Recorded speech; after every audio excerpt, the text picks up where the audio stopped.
Gabe, do you want to talk any boxing? You have any I boxing? do actually. Yes. One more thing coming up. Let's talk some boxing. We have an incredible fight coming up. This fight has been 4 years in the making. Is it on TBS? It's brought to you by Premier Boxing Champions, PBC. PBC. Yep, Same PBC. thing. It's a public channel. It's a public service channel. We got unified WBC, WBA, and IBF welterweight world champion Errol the Truth Spence Jr. taking on WBO 147-pound world champ Terrence Bud Crawford. The number 1 pound-for-pound ranked fighter in the world is finally going to... And the reason I don't want to see it is because I saw Crawford playing $25 blackjack at the Encore. He boxes. He's poor. Yeah, no. I'm done with boxing after the Haney-Lomachenko fight. Oh, man. Let's talk about... Did you guys talk about that last time? No, I wasn't here the week after. Oh, my goodness. Talk about it, Gabe. Haney Loma. Okay, so in boxing, you have judges, right? And there was 3 judges for this fight. They should all be fired. And they score the fight by rounds, like who lands more in this round, who dominated more this round, and then they score it by rounds. I'm a boxer myself, amateur boxer, and I was watching this fight with my family, and I'm a Haney fan. I had $100 on Haney and a few other bets, with my friends and stuff. Nothing crazy, but I was, definitely rooting for Haney.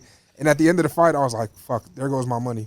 I lost all my bread. You thought you lost? I thought I lost because I thought Loma won. Like, everybody thought Loma won, and everybody watched Loma win.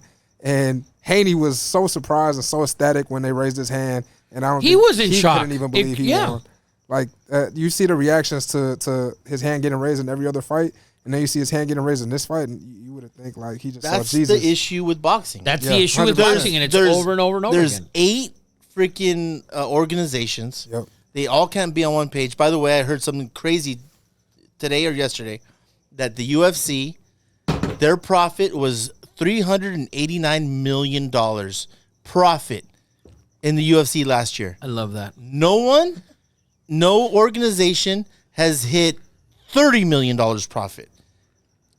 Dana White or in general? Any fighting, boxing, any kind of combat sport. Okay. Yeah. Dana White is a genius. He has taken a league and said, I know what's best for this. And he has dominated, and he constantly puts great matches together. It doesn't matter if you win all the time. If you're not entertaining, you're not going to be, you're not going to get paid by Dana White. He doesn't care. He wants to entertain people, and he puts the best fights together, and he's the only one that can do that. And that's why boxing is dying, because there's 8 organizations, 8 of them are corrupt, and there's no organization or rhyme or reason.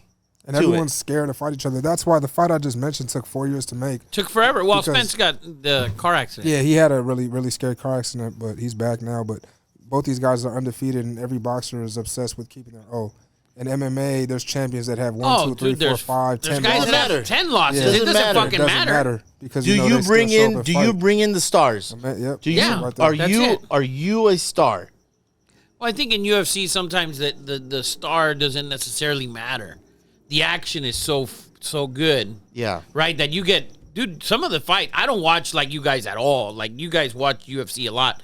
I don't watch at all, but sometimes, dude, like the second fight's better than the main event. Oh, and it's the fucking pre-fights. Yeah. The pre-fights to the pre-fights, the ones that are going on like at noon. Yeah, the prelims are amazing. Sometimes they're better than some of those other fights. So the product is so good. The Ultimate Fighter, which is an amazing show, just started this week, and it's Conor McGregor and Michael Chandler. And Michael Chandler, right?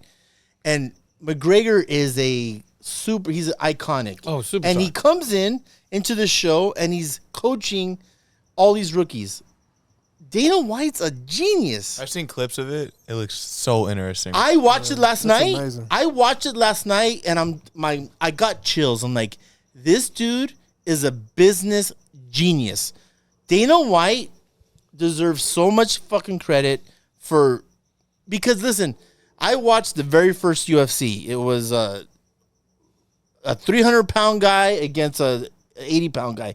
He bought it, and he does not care about rankings. He does not care about fight. He cares about entertainment, and he makes the best matchups I mean, look how much money they make. $389 million.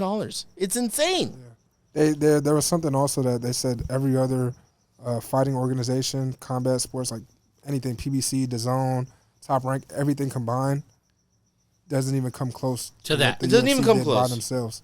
It doesn't even come The close. highest boxing one was $14 million, I believe. And it sucks because I grew up in Marvin Hagler, Sugar Ray Leonard, Roberto Duran, Larry Holmes. I grew up in that era where I remember watching the fight of the century. Always. Cesar Chavez. I watched Cesar Chavez Sweet Dogs. pea. Some and dogs. and De La Hoya at a closed circuit event at the Forum. We had to go to the Forum to watch that fight on a screen, by the way, and it was packed. It was insane. Boxing was the best, and it's just I don't want to talk shit about your sport. It's still the sweet science. It's Yeah. still a beautiful sport. I have respect for every boxer, but you need a Dana White character to come in and blow all these stupid ass WBC, WOC, WA. I mean, WBA. yeah. I mean, IBF. You need someone to come in and be the commissioner and make shit happen. The thing is, like Gabe says, none of the guys want to fight each other. So Crawford's been waiting for how long to fight? It's been a while, Definitely. right? And I think that whole Mayweather thing of going undefeated, and Mayweather's great in his own right, but if you look at the fights that Mayweather, the guys that he fought, those guys were all on the tail end. Mayweather was almost his own organization. Well, he's already is. It's he became Mayweather. his Yeah, own Yeah. like he didn't need anybody. He said "F you" to HBO, and when HBO was the god of boxing, he's like, "I don't need your ass." Left, signed a deal with Showtime. I mean, another genius businessman. Now it's 100%. Mayweather Promotions. Genius. 100%. Genius. Now, real quick before we get out of here, the UFC thing, right? They brought in. I always see people complaining about what the fighters make, right? And True. I like that because Dana's letting them know you're not more important than the product. Yes. So that's No. I agree with that. I feel like it's a little bit like the NFL as far as like plugging and Yeah. just plugging in dudes. Yeah, he's just letting them know who has leverage. And then Yeah, you he's just you plugging the, in dudes. Did you see what happened with Francis Ngannou and he was like demanding Crazy. all this? He's from the one that UFC? left, right? Yeah, he left and he went to go sign this crazy contract with the PFL, and they put him on the board. They gave him part ownership. They gave him like a stupendous amount of money and stuff. But this was all stuff he was asking for from Dana, and Dana was like, "Nah, you're good." Yeah, to the we don't need UFC, you. to the UFC heavyweight champion of the world. We don't need Yeah, but they you. don't Like, need you're you. Okay, exactly. And Which is that's- insane. That's the crazy thing. That's was awesome, that's though, to see similar to the that. NFL. Yeah. They don't need you. They will just plug in other guys. That's where They're the like that's where the NBA NFL is running hurting. backs.